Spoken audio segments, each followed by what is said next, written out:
What is up, everybody? Dana the Fireman here. Today, we're going to be talking about some cornering crashes, some crashes of motorcyclists hitting each other, and then a pretty dang common situation out there in town right here. So this is what's going to happen in town right there, and it's pretty common. You know, you see the sides of the vehicles, you see intersections, you should be going to orange stage, but here's the thing. This motorcycle cornering crash right there is what I want you guys to be paying attention to. Remember to ride your own ride. Don't be a little dumb. Be a smart rider, right? All right. Let's just get to class and talk about it. All right, so we're moving through here. I can't read that. I don't know, but it looks like we're hauling booty. Oh, no. You see how just, oh, I'm going to stop. You see how that's typically the response? It doesn't work. Your total stopping distance is way too much.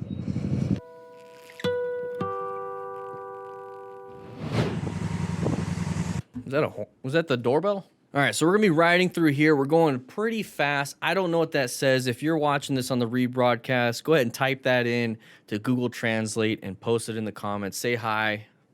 What's up, crew? But anyways, we're gonna be hauling booty through here. We're passing, look how fast we pass this person who is traveling on the road.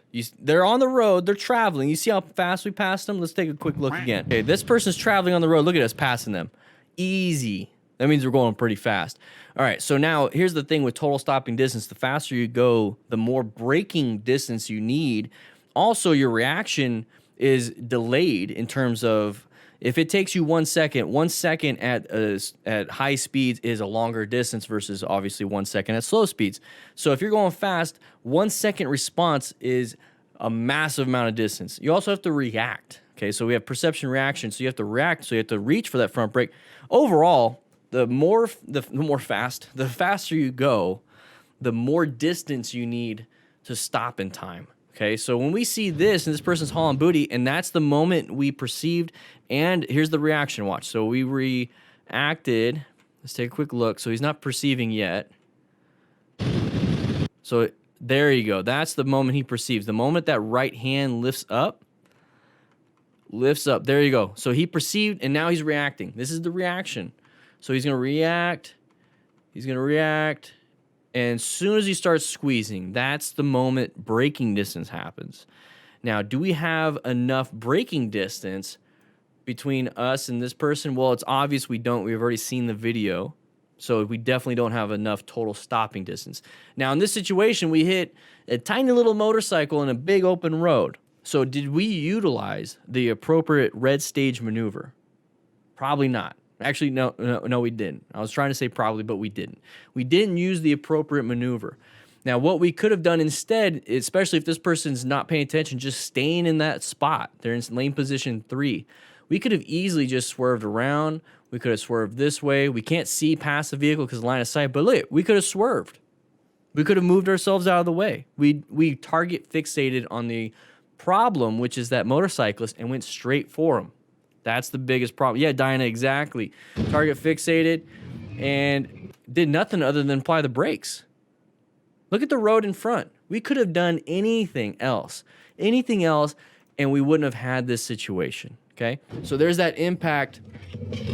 Now, we're going to go ahead and fall down. Hopefully, we're not hurt. That phone glove, that's a nice phone case. It better be a rock form. Should be rock form. Anyways, there's the damage. Now, if that could do that to plastics and metal, imagine your flesh. All right, cool. Let's move on. All right, so we're moving through here. We're going pretty dang fast, buddy. Slow down. Lost traction on that rear tire.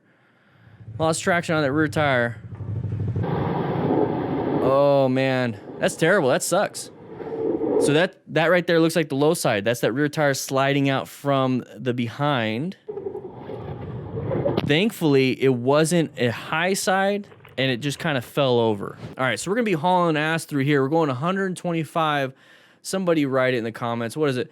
How about I just do this? Okay, Google. What is 125 kilometers per hour in miles per hour? 5 kilometers per hour is equal to 77.671 miles per hour. So we're going to go 78 miles per hour because I like to round up, especially if it's for a good grade. 78 miles per hour. All right. Look at our vision. Can you see very well? So now we slowed down to 62. So we went 120 to, so we reduced our speed by half prior to this, okay? So a lot of street Rossies think they can do that right at the last second. Well, if you're doing that, hopefully you've got some good training. Hopefully you're doing some good trail braking. Hopefully you know what you're talking about and doing, I guess, you know? So hopefully you know what you're doing, because that's a very strong brake right beforehand, jostling the suspension. Look how far we're leaning that bike, and look at where our head position is. Look at where our body position is. We're hoping the bike can lean more and more and more and more. The bike can only lean so much. There's a finite amount of lean a motorcycle can do. So if you hit that limit, you're gonna lose traction. Now, if you have proper coaching, if you go to a track, if you do what you're supposed to be doing, taking some advanced classes, you're gonna realize you can make these turns at speed with even less lean angle than you possibly ever thought you needed. I mean, take a look at this person right up front. You see how he's all crossed up? That bike is leaning over, but he's not leaning over very well, okay? Take an advanced class, total control, MSF, whatever it is, do it. So he's gonna go ahead and do this, loses traction. There's that low side.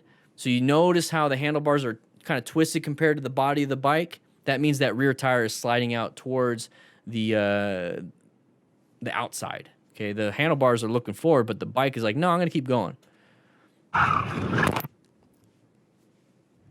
That's why you also wear gear, everybody. Part of being a smart rider is acquiring and utilizing personal protective equipment. So make sure you grab yourself a jacket just like this one from Revzilla using the link in the description.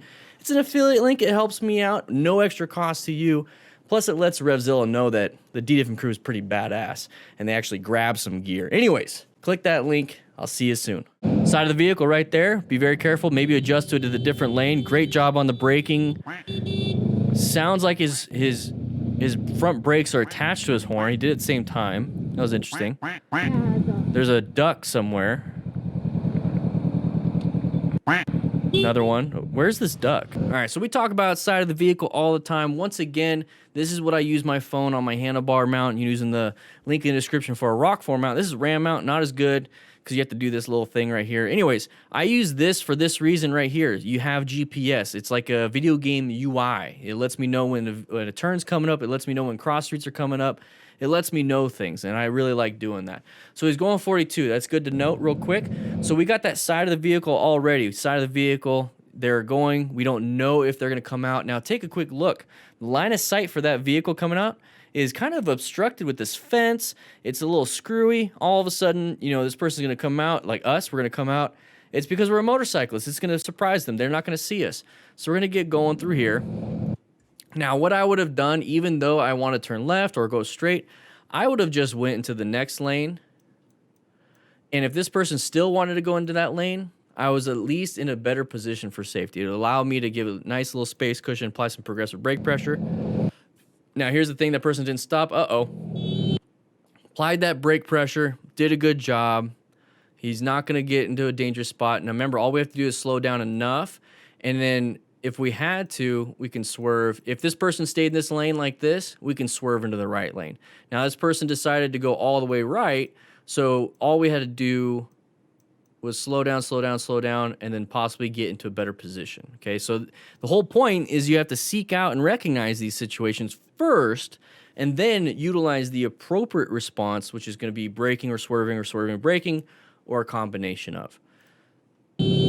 So right here, you know which direction they're going. So thankfully, he's honking the horn and slowing down. But if you had to, you could have swerved left. Okay, this is pretty simple. Side of the vehicle is the biggest thing you should be paying attention to. And then figure out where this duck is coming from. That's my next concern.